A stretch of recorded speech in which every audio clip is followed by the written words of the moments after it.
My faith in the Constitution is whole. It is complete, it is total, and I am not going to sit here and be an idle spectator to the diminution, the subversion, the destruction of the Constitution. Congresswoman Barbara Jordan.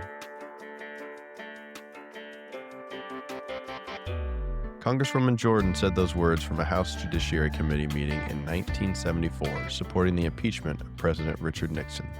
She was a 38-year-old from Houston and the first black woman elected to Congress from the South. And in that moment, she became one of the clearest voices in American history on what legitimacy actually sounds like, not asserted, not performed, but earned, slowly through process, principle, and example.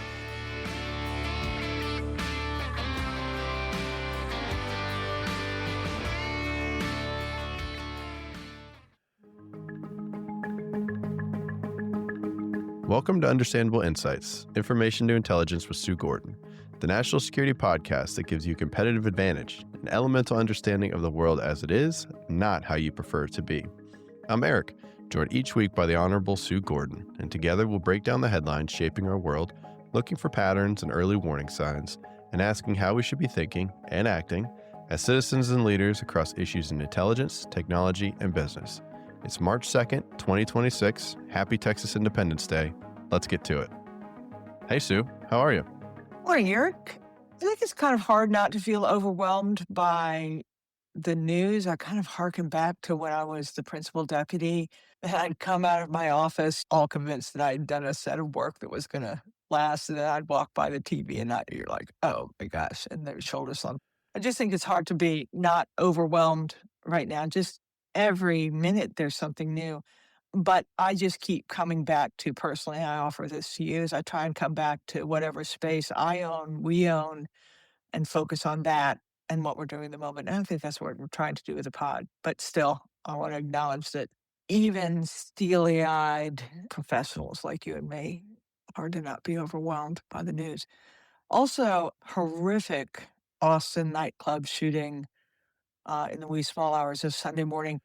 And so I think this is a great example of when national becomes local. Interesting to me that it hasn't gotten the hyperbolic, rush to blame that some of the others. Maybe it's because there's some question of whether this could be a terrorist attack that somehow led to what's going on. But Austin feels it.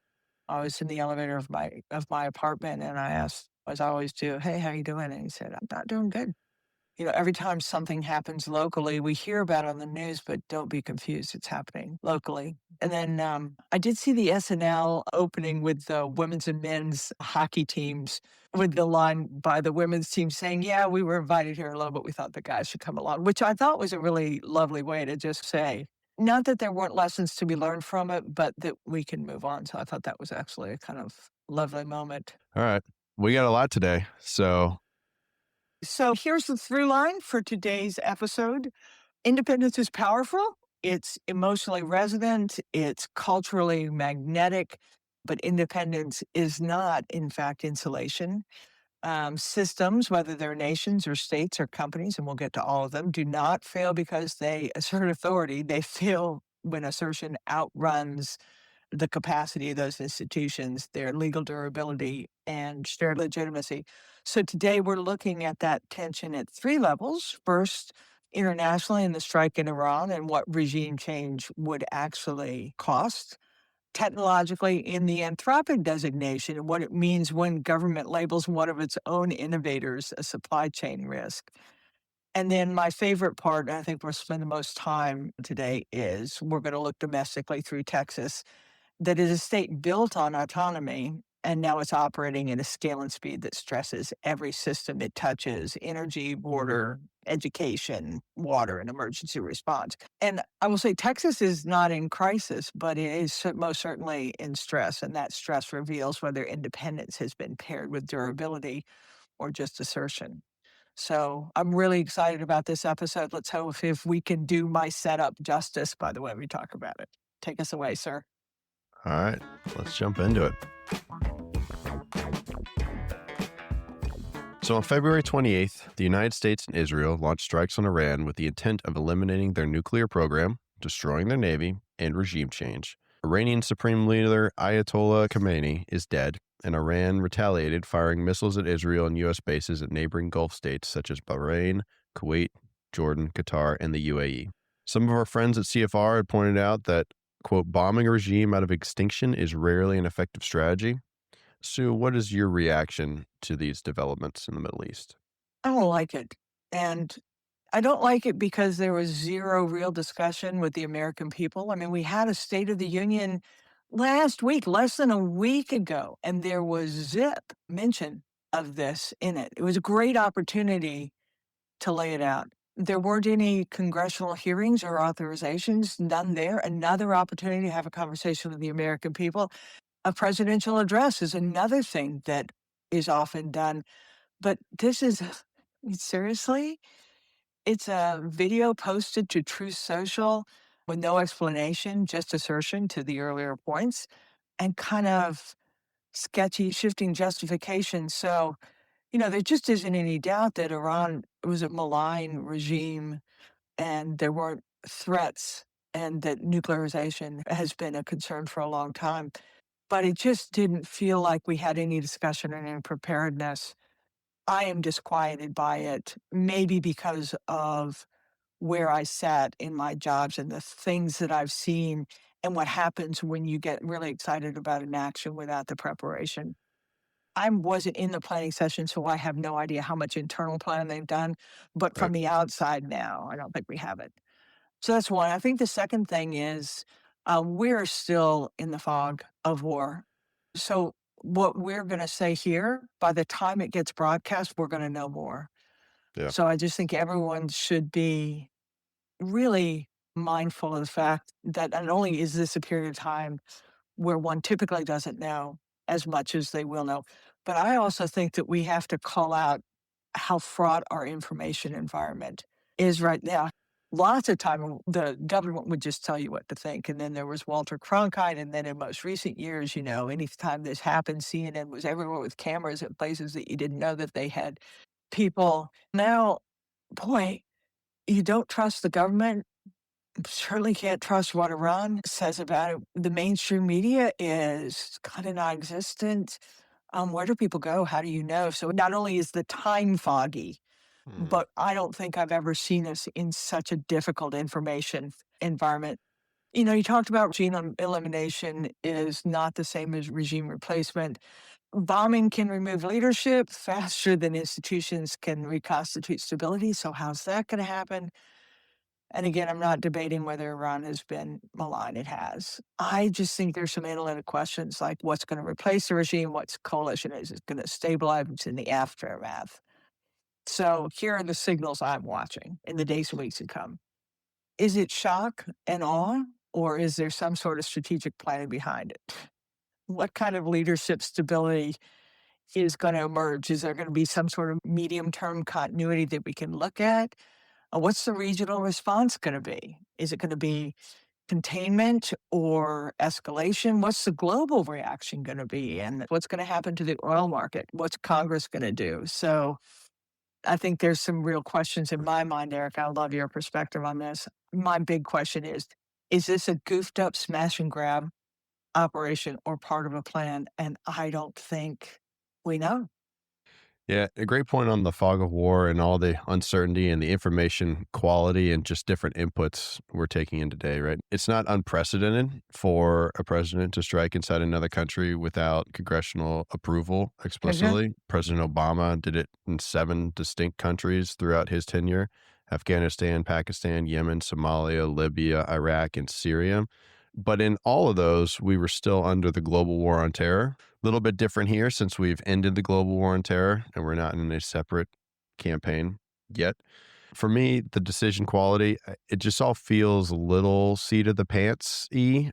We were talking last summer with the nuclear strikes. I didn't see the urgency other than it sounded like Israel was going to go forward with it. Israel saw the urgency and it was either jump on or we're going to go without you. But as we go in the days and weeks to come, I think I may be able to get there. Iran has been a state sponsor of terrorism, including the 1983 bombing of the U.S. Embassy in Beirut. They were linked to that. the repeated rhetoric over 36 years of death to America. And so not just their oppressive rule of their own country, but also their outward state-sponsored terrorism causing death to Americans as well as their population. Maybe the timing, I don't think we communicated well what we're trying to do. Yeah. I think the negotiations were, my guess is that we wanted an agreement that Iran would not enrich uranium ever. And that was our thing. The problem is Iran isn't going to agree to not enrich uranium ever, in much the same way that North Korea, if they don't have a nuclear arsenal, what are they going to have? And so Yeah. expecting that agreement is, I think, an incredible demonstration of hubris, that we don't understand that whether we think it's a legitimate state or not, they think they have some right of sovereignty. So where did that leave the U.S. in terms of room to negotiate if they weren't going to go there and that was our red line? The problem is everything else that you would back off to, we already had. Yeah. We had bombed and we had set back their infrastructure. We had JCPOA, and again, imperfect agreement that had created some of the conventional forces and economic resilience and allowed them to maintain. But then you put in this administration's kind of, I will never back down, I'm powerful. It feels like it wanted to do something. Yeah. It constructed this. There was no way that negotiation at that line was going to be it. Why did you rush into war now? We clearly do not have a coalition. I'm telling you, Israel is not a coalition. You're listening to Europe. And so as this drags on, to your point, yeah, I mean, maybe we'll get the outcome we want. Yeah, that would be great. But as I look at it and things I've seen before, how'd we do with Libya? And Iran is so much harder than Iraq. Yeah.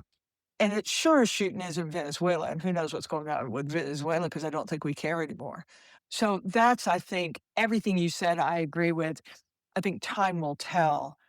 The setup doesn't feel as thoughtful as it ought to be, and these things are hard. And I guess the last thing I'll say is I was really put off by the president's statement in one of the two truth socials, or maybe both, which is, okay, Iranian people, we've now done this for you, over to you, take advantage of it, or, or you're Yeah. screwed forever.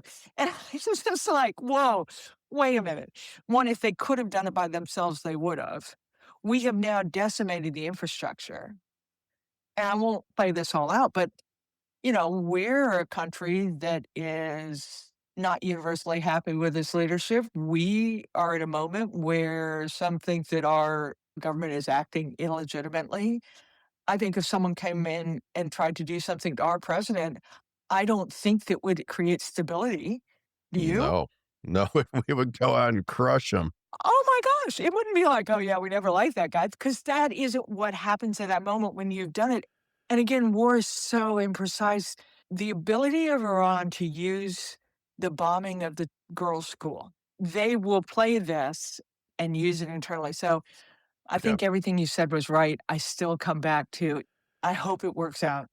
It feels hard, and it feels hard with these set of actors on our side and the way they've chosen to act, not just in this moment, but over the tenure. Yeah. Unfortunately, hope is not a course of action, but Yes. it's kind of what But we're sitting with. yeah, but I don't think you and I are ever going to be here if things turn in the direction, some of the signals we talked about, the region comes along, maybe they have identified a successor that's going to be it. You and I are going to sit here and hate it because good happened. We want good to happen.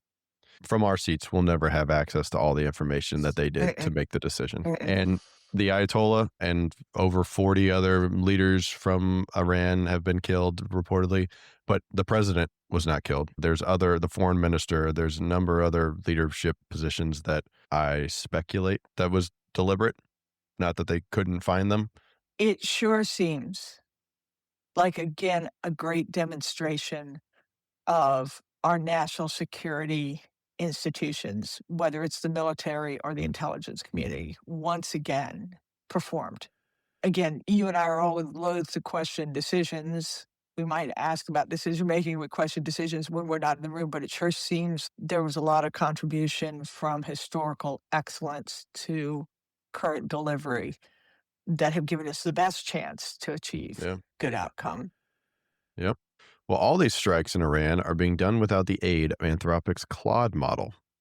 President Trump ordered all federal agencies to cease using Anthropic products, and Secretary Hegseth officially designated the company a, quote, supply chain risk, the first time in American history that designation has ever been applied to a U.S. company, label previously reserved exclusively for foreign adversaries. Within hours of that designation, OpenAI swept in and signed its own classified Pentagon deal.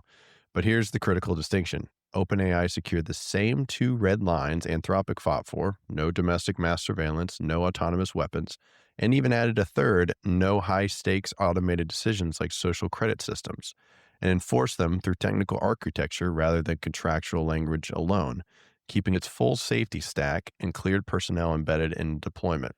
Anthropic urged the difference was that existing law hasn't caught up with AI, that, quote, all lawful use is too elastic a standard precisely because Congress hasn't legislated mass AI surveillance yet. So why do you think it played out this way?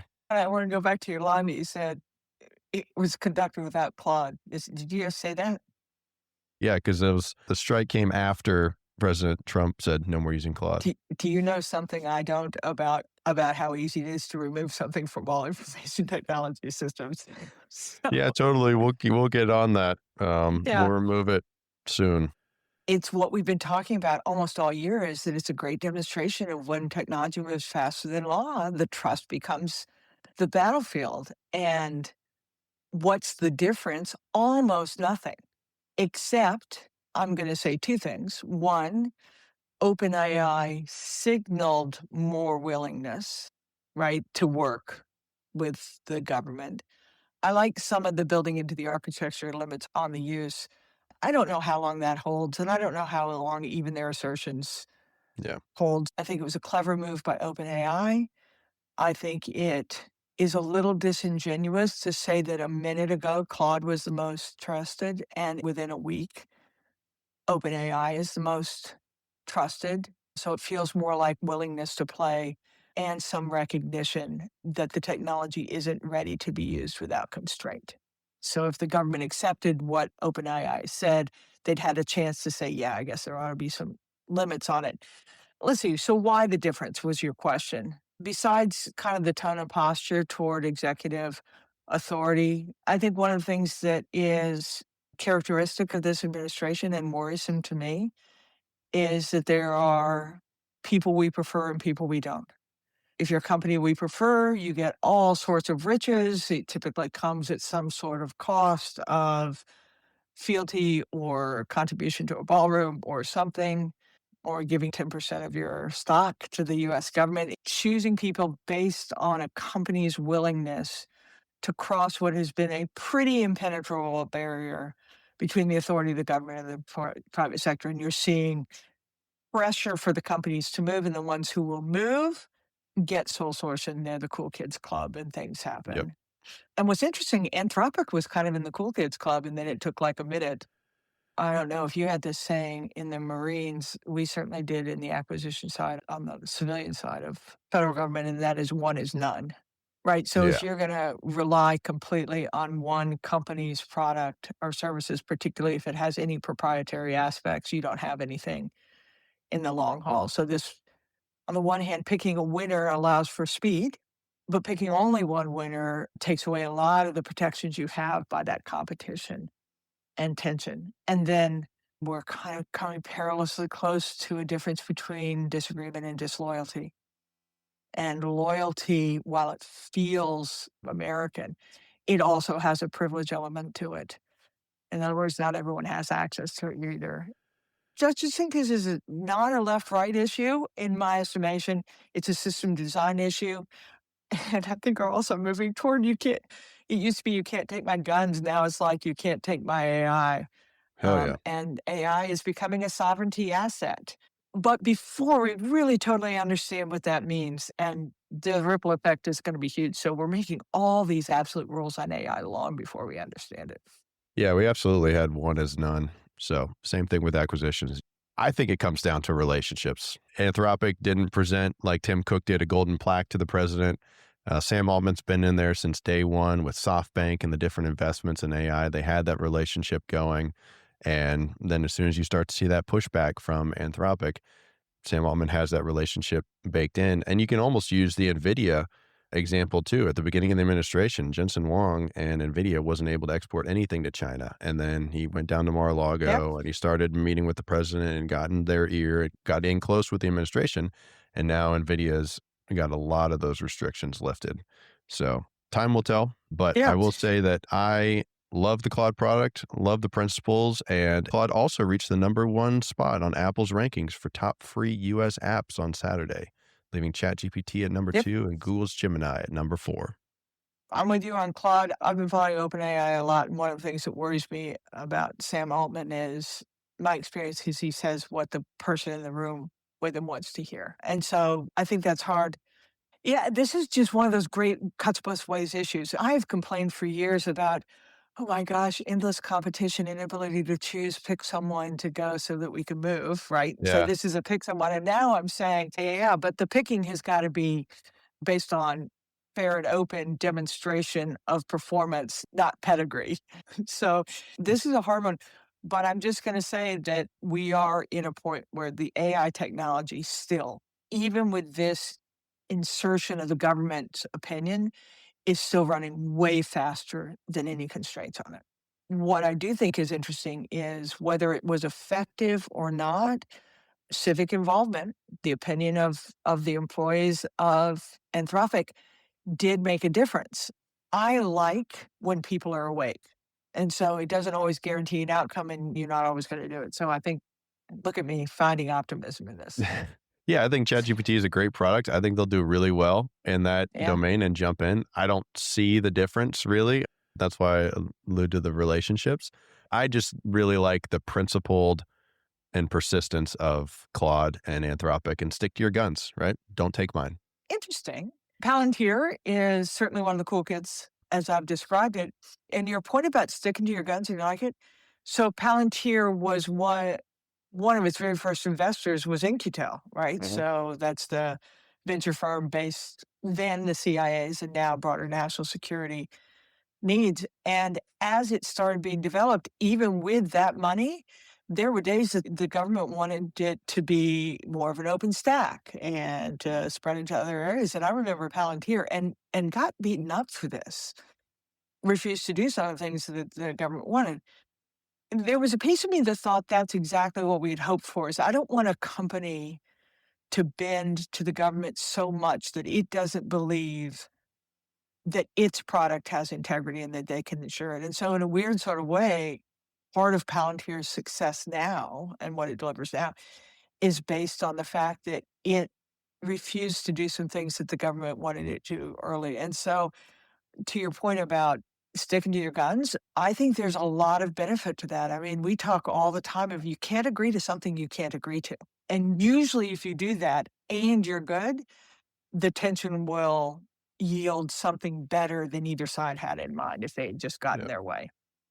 You ready to move on to Texas? So Texas Independence Day, March 2nd, 1836, is less about nostalgia than self-authorship. Texas is a place that prides itself on capacity, autonomy, and consequence.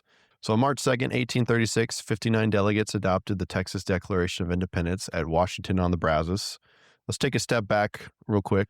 The land that is now Texas was home to dozens of indigenous nations, Comanche, Apache, Caddo, Karankawa, and others, for thousands of years before European contact. Spanish missionaries and soldiers arrived in the late 17th century, establishing missions and presidios from San Antonio de Bejar to the Gulf Coast. Texas became a province of the Spanish crown, and then after 1821, a territory of the newly independent Republic of Mexico. Mexico actively recruited Anglo-American settlers in the early 1820s, hoping to populate its northern frontier and buffer it against U.S. expansion. Impresarios, land grant contracts, most famously Stephen F. Austin, brought thousands of American colonists. By 1830, Anglo settlers outnumbered the Mexican Tejano population by nearly 10 to 1. Settlers who had pledged loyalty to Mexico often had no intention of honoring that bargain.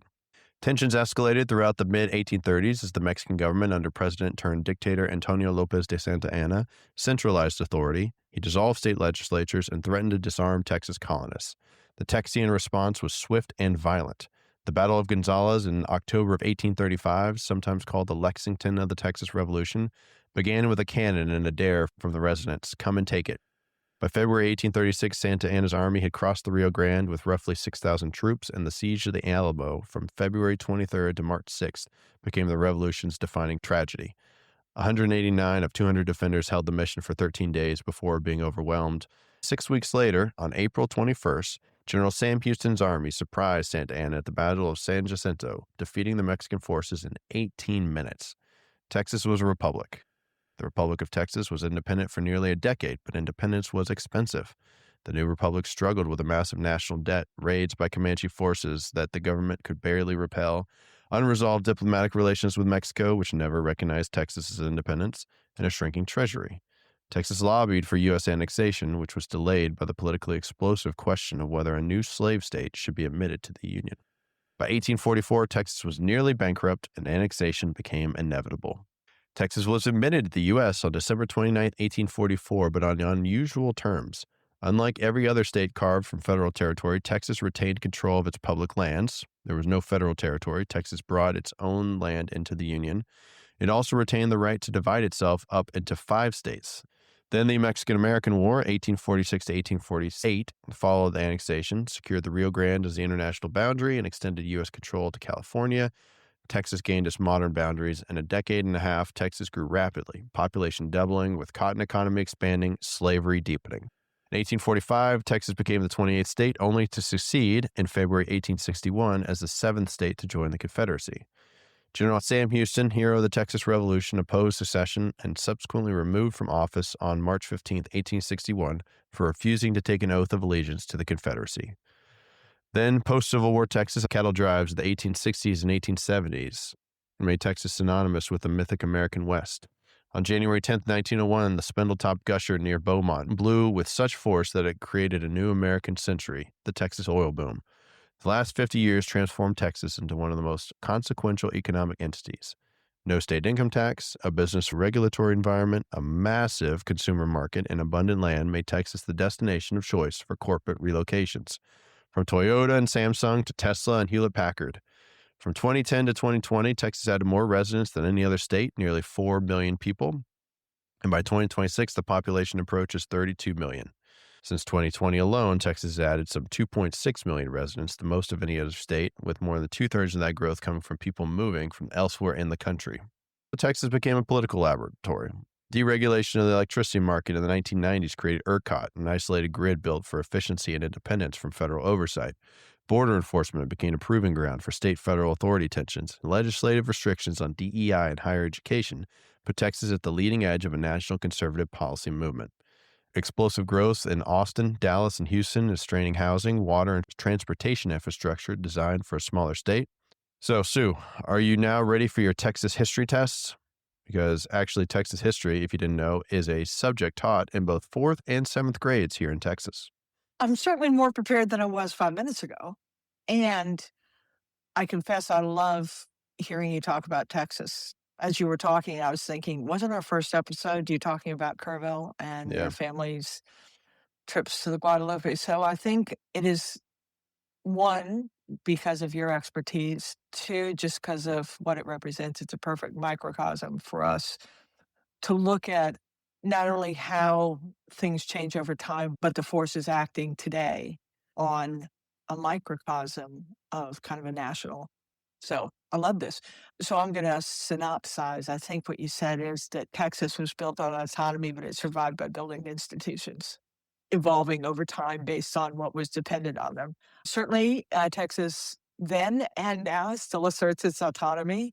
I mean, the talk of secession comes up every time the federal government becomes particularly onerous to it. And I think that's true whether it's Sam Houston warning against secession or Barbara Jordan defending constitutional processes. I think Texas is a bulwark of autonomy. And over the course of history, trying to show off for you, Texas certainly retained its public lands. It built an independent grid, and it does assert border authority. And so this authority is embedded in its DNA. But your history shows something else. The Republic of Texas nearly collapsed under debt and security strain before annexation. Yep. And so independence without fiscal durability and defense capacity in aspiration is not stability. So great history. Actually, interesting shows stress and recovery, stress and recovery, stress and recovery. And I think that's why we're so interested in looking at it now, because this is certainly a stressful time. I think what's interesting is Texas is about to have pretty consequential elections. I'm not as interested in the election themselves as what the issues are going to be related to stress response. But make no mistake, the U.S. is watching. Just in the last week alone, didn't the president come to Texas Yep. and RFK Jr.? And I think that is their recognition that what happens here is a harbinger and a demonstration. We'll start by talking about ERCOT. So, the Really? Electric Reliability Council of Texas, they manage roughly 90% of the state's electric load. But unlike other states in the continental United States, Texas built its grid to deliberately isolate it from the eastern and western interconnections, specifically to avoid federal regulation by the Federal Energy Regulatory Commission, FERC.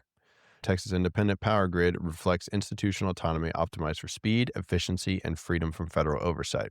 But climate volatility, population growth, AI compute demand, and all the data centers that are being built in Texas, and electrifications are now stressing a system built for a different era. By 2030, projections suggest Texas may need an additional 40 to 60 gigawatts of generation capacity above current levels. ERCOT was built for speed and independence, avoiding the federal oversight to move faster. But in 2021, some of that came to a head with the Winter Storm Uri that left a lot of the state without power. 4.5 million homes and businesses, estimated economic damage up to $300 billion, and ERCOT came within reportedly 4 minutes and 37 seconds of complete, potentially months-long collapse.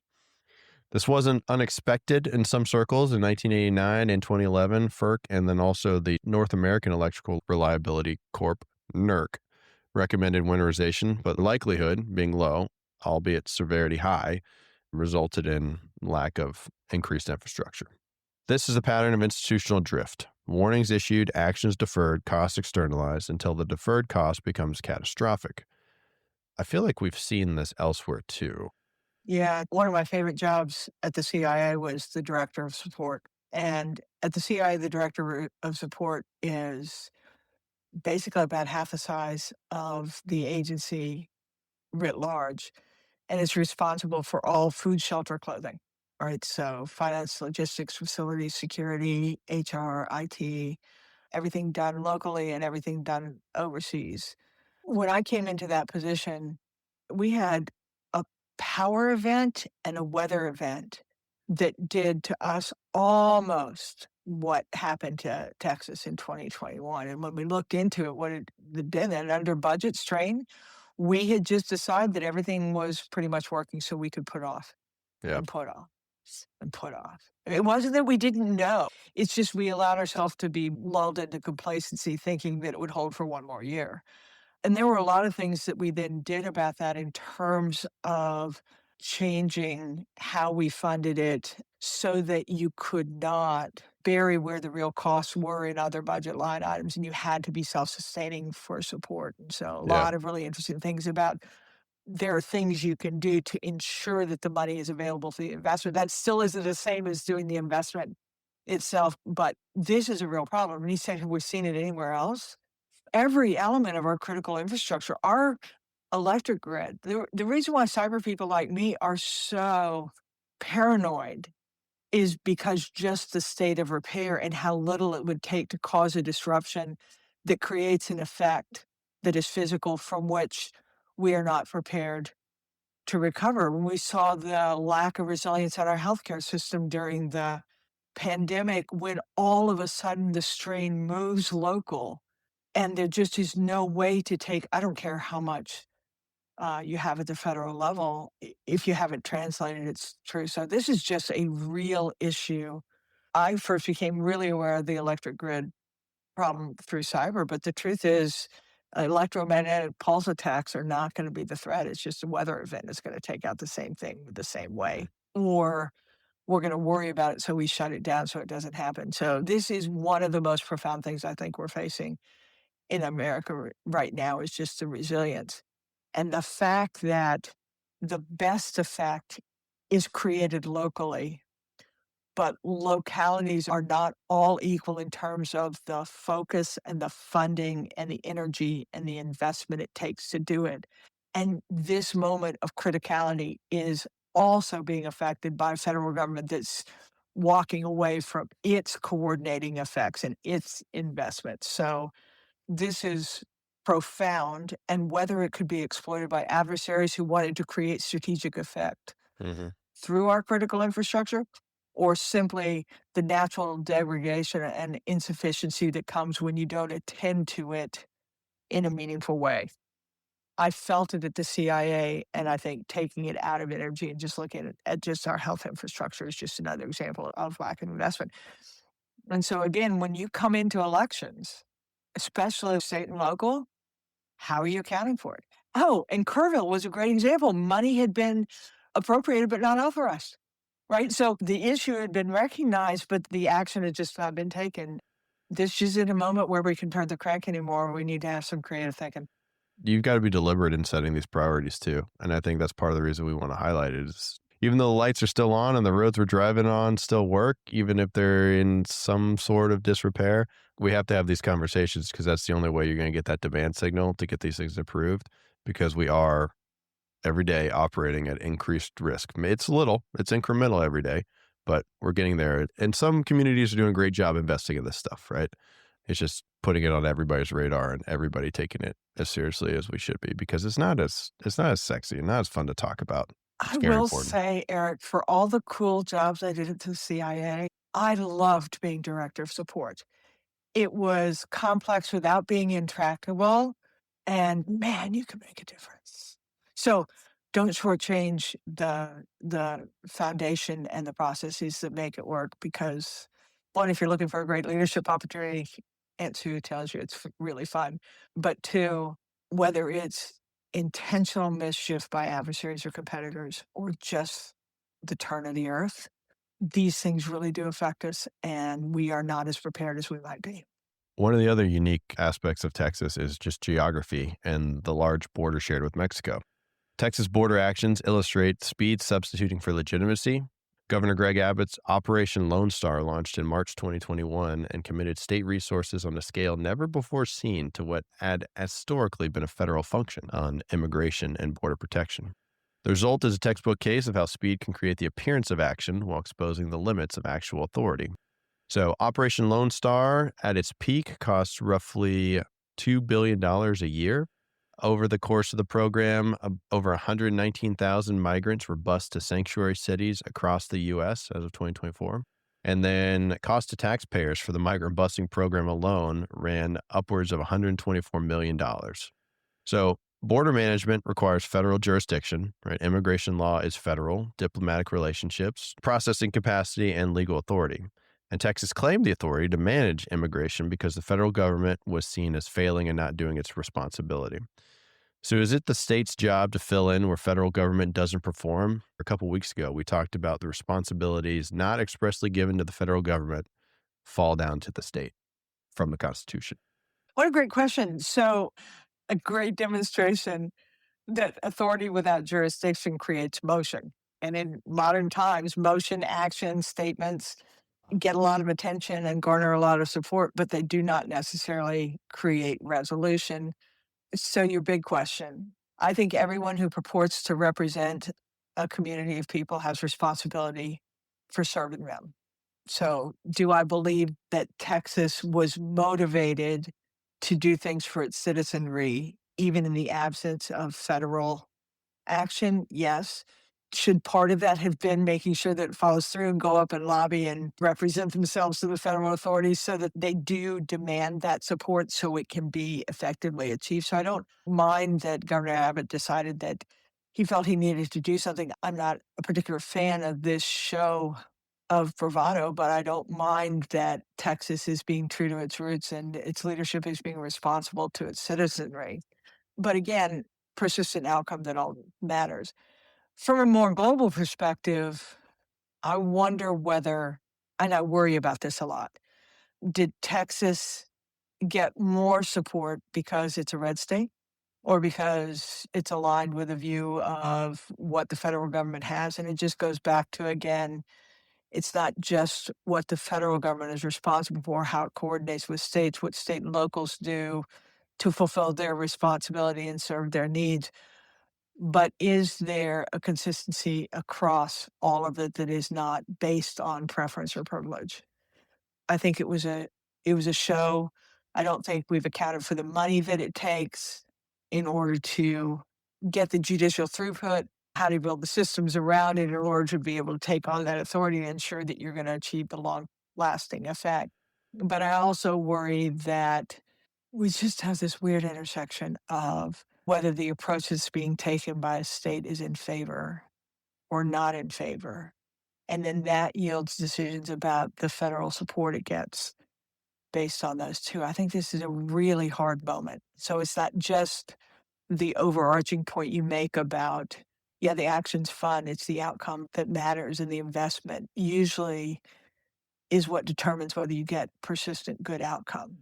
But I also think that this question of state versus local responsibility and how you make sure that everyone understands where that line is and that they have equal opportunity to benefit from both sides.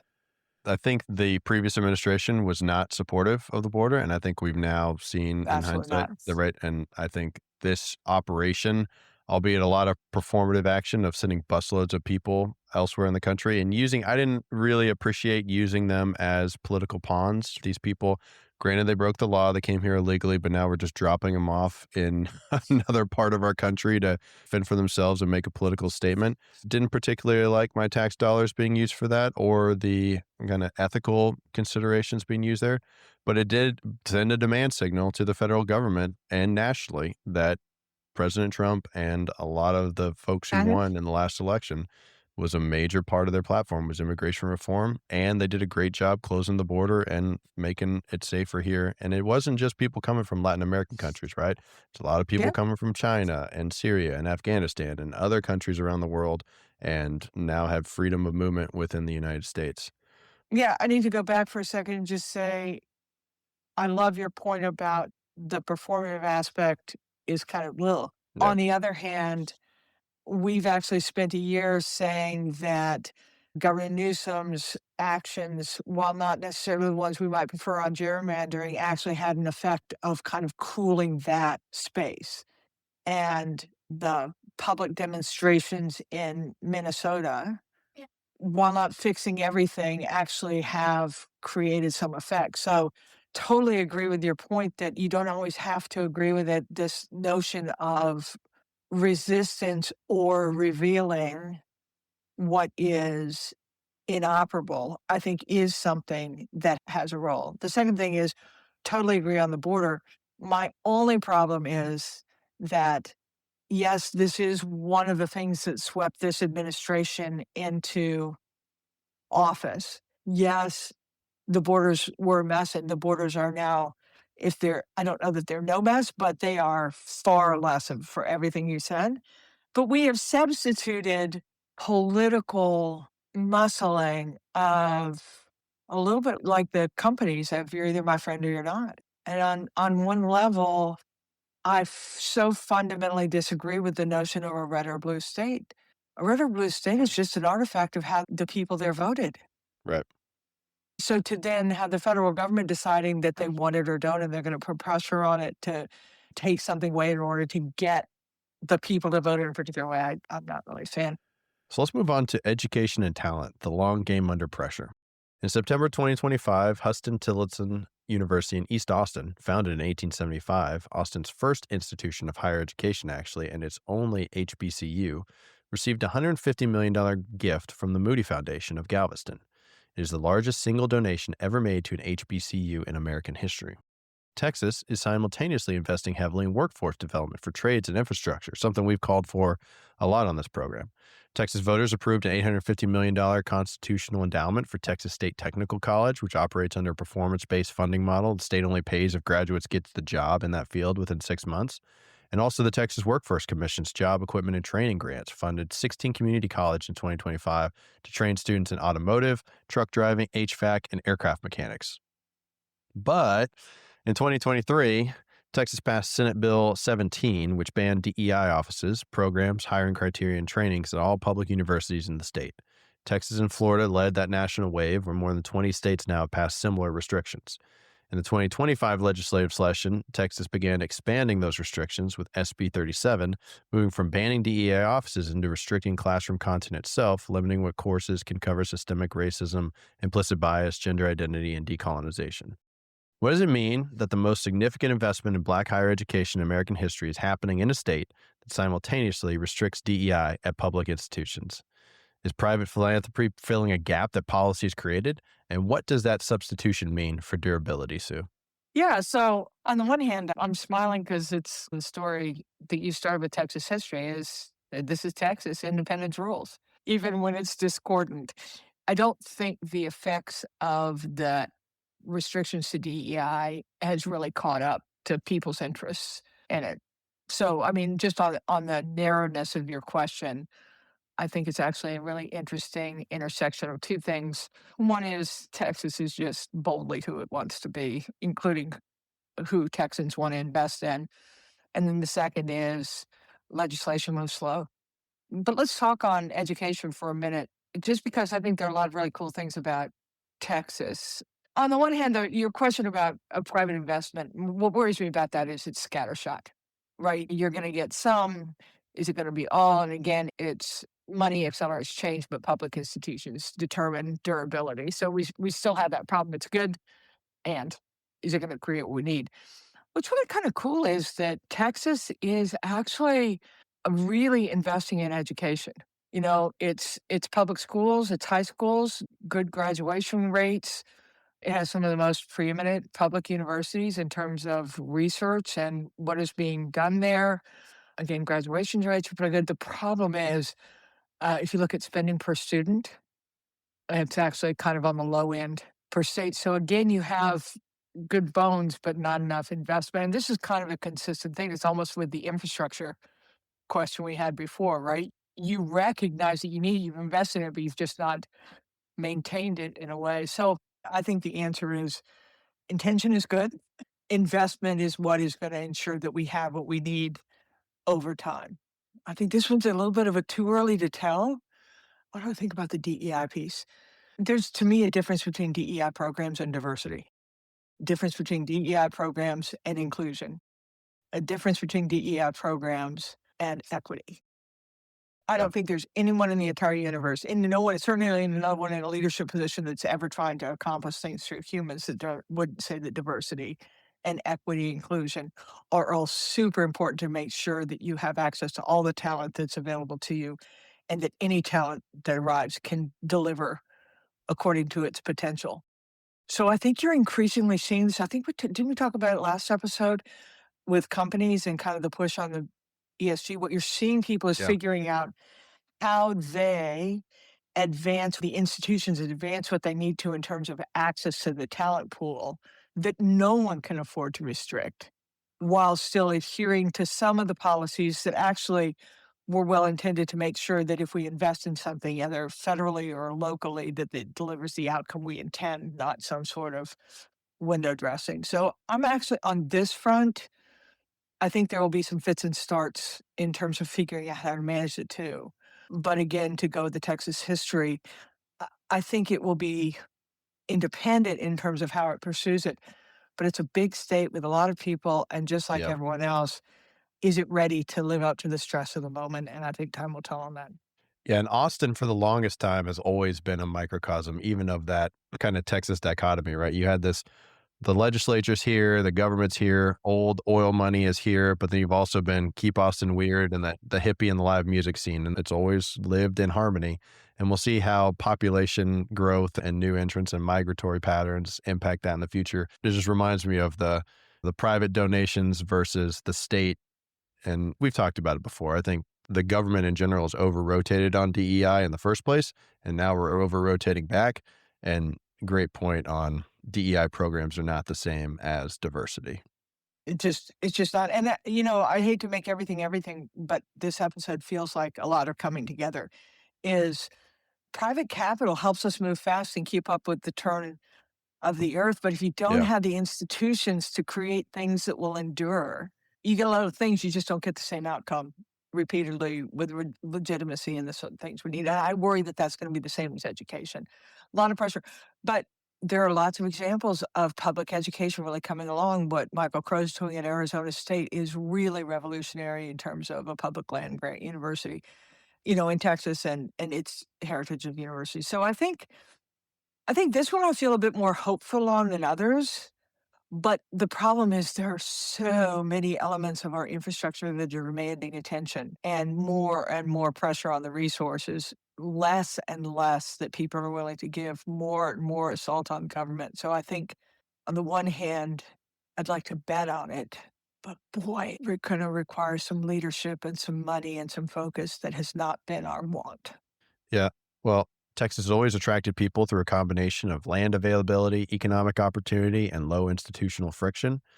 Impresarios in the 1820s, cattle ranchers in the 1860s, oil workers in the 1900s, defense contractors in the 40s, tech companies in the 90s, and now AI companies in the 2020s. The difference now is scale and speed, though. Pandemic era migration to Texas, driven by remote work, urban flight from coastal cities, corporate relocations, and no state income tax, happened faster than infrastructure planning cycles. Cities like Austin, Frisco, McKinney grew by double-digit percentages in a single year. And growth at Texas' pace exposes every system that was sized for the prior population, from water infrastructure, transportation, housing, school capacity, local government staffing. And many Texas municipalities have responded by compressing timelines and invoking emergency authorities to accelerate permitting, procurement, and development approvals. Water is becoming a binding constraint in ways that energy was 10 years ago. Ogallala Aquifer, which supplies much of West Texas agriculture and communities, is being drawn down faster than it recharges. We talked about that before. And major Texas cities are investing in water recycling and alternative sourcing, but the capital requirements are enormous and timelines are long. Sue, does anything worry you about massive migration? Should we worry about emergency authority becoming the normal operating mode, emergency permitting becoming routine permitting, or compressed timelines becoming expected timelines? Yes. Yeah, we should worry. Yeah. Let's just make this our little closed system here. Massive migration are just an infusion of humans that do need resources to sustain themselves. So Yeah. you can start at the most basic food and water, go up to electricity, go up to planning services. So they're going to strain it anyway, and our systems are really strained. They are. On top of that, our processes are arcane. And let's just take a community that wants migration because it knows this is an infusion of talent and resources. Because humans aren't just a draw; they're the producers of what Yeah. happens. So they're like, okay, we're gonna short circuit some processes in order to allow them here, right? And we're gonna count on the processes catching up because we're okay with it. Boy, we're seeing what happens on that just on migration and movement in terms of how you account for it and how do you get them into schools. And then people start making special rules. And instead of developing new processes that are modern, what they do is they say, look, we can skip some steps. And then you run into the humans that are running the processes, and they have one of two choices. They can make an exception, or they can adhere to old rules, yerks. And think about the stress that puts on the actual human that is trying to decide which one they're going to make. And let's say they make an exception because the call they got is really compelling. What are their bosses going to say to them? So it's not just the processes, is that we have humans sitting there trying to decide which one of the untenable answers is everything's an exception and therefore they're none. And, Mhm. there are no rules, or no, I don't make exceptions. And therefore you have input that's overwhelming resources. So this is just repeated over and over and over again. Migration is the specific case of demand overwhelming available resources in absolute terms, and also the process by which we allocate those resources to various needs. So it's not an ideological issue as much as, it's kind of fun and games to make it ideological. This one in this bucket is really a structural problem. And when we said, I think a couple episodes ago, that there are things that are going on in America right now that are breaking our governance systems, but the environment itself has kind of broken our governance systems as well. So getting on with this structural repair is really important to keep it from being ideological. But then the question is, who are the humans that are going to pull that off? CIA was a great example, again, back when I was the director of support, where we really needed to reimagine our processes. We really needed to reimagine security in a digital world. We really needed to reimagine financial controls and things. And so I had the leaders of those disciplines and I said, okay, I need you to reimagine. And they said, no, that's not my job. I'm like, what? Who's going to reimagine it if you don't reimagine it? They said, no, our job is to ensure that the process that was set by the people above us are implemented. Wait a minute. Are the people above you thinking every day about how we should run security or run financial? They're not either. So one of the things you have is this huge process underpinning that is, in so many cases, what lends the legitimacy without the escalation is being executed by people who think they have a different job than reimagining. They think they have the job of implementing, which is why I love this moment because how fun to reimagine how to do it. On the other hand, I'm weird, which is perhaps why I'm in Austin. See what I did there. Heyo. Yeah, I think normalization of deviance is something every organization has to guard against, right? Because you try to Yeah. either cut corners because of necessity or, hey, this is just going to be a one time, and then that becomes the new rule.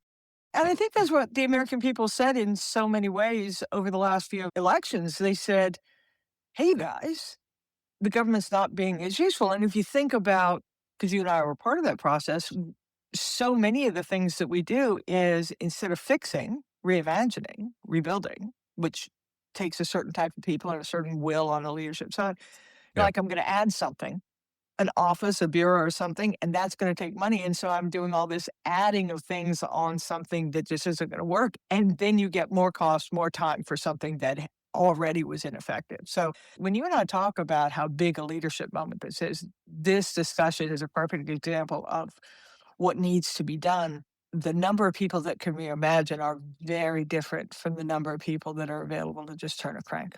Well, one of the things that being considered reimagined is emergency response with FEMA specifically. So the Trump administration's considered relocating FEMA's headquarters from Washington, D.C. to Texas, a proposal that reflects the broader push to shift disaster response responsibility to states. Texas Division of Emergency Management Chief Nim Kidd, considered a top candidate to leave FEMA, declined the role, choosing to stay in Texas. The 13-member FEMA Review Council, chaired by Secretaries Noem and Hegseth, is expected to recommend the relocation, actually. And since 2025, approximately 2,000 full-time FEMA staff had departed, roughly 1/3 of the agency's workforce. So the rest of the country is coming here to Texas. Should FEMA also move to Texas, Sue? Well, everything's better in Texas. Look how complete my transition has become. But don't taunt me with this. Action doesn't equal outcome. I would just say, if they did, fine, great. With what authority, with what resources, with what leadership, and with what mandate. So until you answer those questions for me, or at least say that that is part of the work that's going to be done in order to relocate, it doesn't much matter. It's going to continue to fail. Yeah, and losing 1/3 of the workforce is significant. And I don't have the breakdown on how many of that was early retirement elections versus downsizing and whatnot, but Yeah, I mean, 30%. Holy cow. even if you imagine the best kind of dozy take out things, and that's going to make it more efficient. Many times have we seen this in program management? Someone decides that our program management approach to the development of some capability takes 23 steps, and 23 steps is too many. So I'm going to revolutionize it by only make it 19. It never works. So in general, our government, and I'm sure it is true at the state level as well as the federal level, from a top line is twice as big as it needs to be and twice as expensive. But you can't willy-nilly cut it in half. Otherwise, we'd all have Doge checks. You got to have a new idea and then build a new idea to something much more streamlined. So harder to do. Again, it's just work, but you have to recognize that you need to do the work, not get the immediate satisfaction of saying, I'm moving FEMA to Texas and that's going to fix it. Well, one thing that is kind of interesting and I think is working fairly well is the SBA model, the Small Business Administration. So in 2024 alone, the SBA approved more than $500 million in disaster loans for Texas small businesses. By most estimates, that was second nationally to Florida's. They had 3 major hurricanes in that year, so the estimated $1.4 billion makes sense for that number of natural disasters. But loan terms are structured for durability, up to $2 million and as low as 2.75%. That's unheard of these days for homeowners. 12-month payment deferrals from the first disbursement, and up to 30-year terms. SBA model is quietly effective precisely because it's pre-authorized and process-driven. When a disaster declaration is declared, either by the president or a governor, SBA activates within hours. The representatives are co-located at disaster recovery centers alongside FEMA, state emergency management, and local government staff, and that co-location is a coordination model for single points of contact for survivors across multiple federal and state programs. Contrasting this with FEMA providing grants and temporary housing, SBA provides structure, capital for recovery, and also some preventative opportunities as well. Together, they form the system. What do you think about SBA's added influence here? I love it. And I love the model, and it's something that we advocate for, whether we're talking public private partnership or federal and state working together. I think there are tons of reasons, and SBA is a good example where when you get to the last mile, local presence, understanding, investment delivers that last piece rather than the feel good thing. However, there are probably not enough resources to have infinite number of SBAs without some federal thing. And so same thing is true with CISA and the cyber funds that are used locally. We have lots of examples of when it works perfectly, but it does take that combination intentionally effected. And again, I think the pressure is going to grow on the state and local to be our last best chance to deliver the revolution that we need. I love models like this to say it can be done. Yep. I think it's worth taking a closer look at, and also just awareness and education for folks out there. I was not familiar with that prior to even a week ago. It was a good poll, good find. Thanks. SBA helped me out with it. What do you want folks to walk away from this episode remembering or knowing? Yeah, so 3 points. Number one, independence is not insulation. Isolation increases fragility when the stress rises, right? Fewer resources to call on when you need to be able to change. So, point two, speed feels decisive and legitimacy feels slow, but durability belongs to legitimacy. And so, continue to work on thing, I think is important. And then point three, and we've talked about this throughout, systems fail gradually through deferred maintenance. Whether that is our election systems when they start becoming conditional on outcome, or whether it is FEMA, or whether that is hospitals, or whether that is critical infrastructure. And they feel suddenly when stress reveals the gap. So the big takeaway here is, bring it back to Texas, Texas didn't win independence by rejecting systems. It won by building new ones. The real lesson of March 2nd, 1836 was not rebellion, it was responsibility. So in 2026, the question is not whether Texas or America can assert authority. The question is whether we're maintaining institutional and legal legitimacy and capacity and the alignment required to sustain it. Because stress doesn't create weakness, stress reveals it. Nice. Yeah. We talked long enough that I could organize my thoughts, Eric. Well, what else are you watching? Oh my gosh, what am I not? So, congressional war powers behavior. I think what's going to happen to the energy and insurance markets, war always creates this tension. I think we need to watch China and Russia and their quiet moves. See the intel officer coming back. Yeah. Man, when we're distractive, adversaries can create mischief, and there are lots of opportunity with lots of kinds of plays that these great powers could use. And again, very differently. And Russia maybe less so because they're under their own stress. It doesn't. I think AI governance, while we're focusing elsewhere, I think this is just moving along in the Anthropic versus USG is a really good example of these are consequential decisions that could be just buried. I worry about cyber activity always. And then just my favorite thing is I really worry about government escalation of privilege.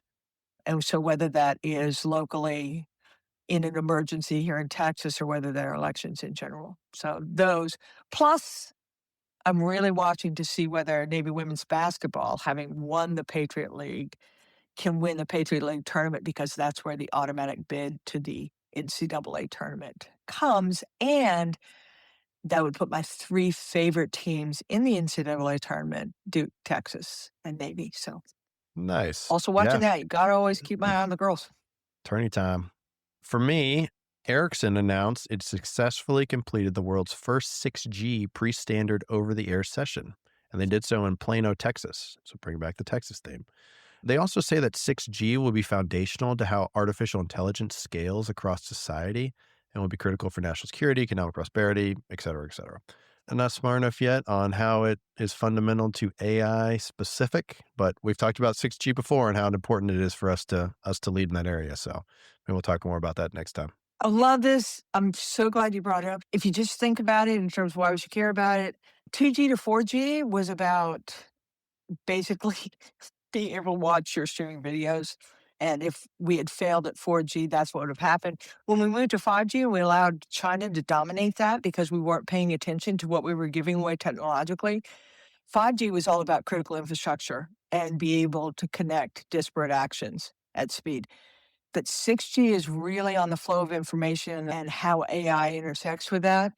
I would just say the other thing to watch is the US and the West protecting its leadership in this, because what we saw with 5G is a consequence of giving away leadership as these systems, communication systems, become more critical to the action that comes from it than just watching something. We really care. So I love that poll for you. That's good. Thanks. You're okay for a guy. Appreciate that. Well, that's what we're watching and how we see it. Thank you for joining us, and no doubt there's more to come. This country's strength isn't in its power, industry, and government, but in its people. So thanks for joining us. We would love to hear what you think of our direction, focus, and insights. It's a conversation. We want more than your adulation. Tell us how we can better serve you, because that's why we're here. And join us next week and each week for understandable insights wherever you listen. And as always, go forth, do good, and for goodness sakes, be kind to one another. It really matters.